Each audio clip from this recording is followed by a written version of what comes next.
Welcome to Guide Guru. We hope this video helps.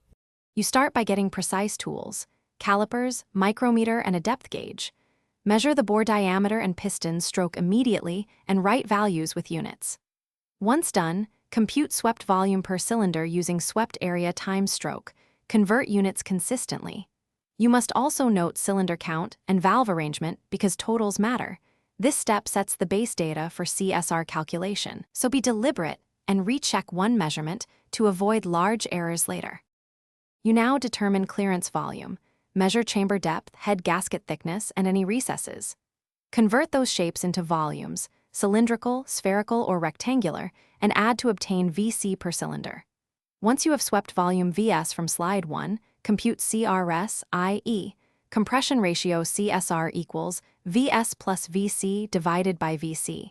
Make sure to repeat for each cylinder and average if needed. Inconsistent heads or gaskets can change CSR across cylinders, so inspect for variations as you go.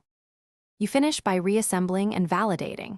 Run a leak-down or static compression test to compare real pressures with expected CSR behavior.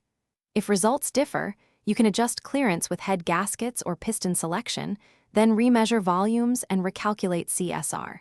Make sure to document final values and test conditions. Troubleshooting tip: if numbers are off, first recheck unit conversions and measurement repeatability. Warped heads or unnoticed recesses are common causes. Thanks for watching. Consider subscribing if we helped you today.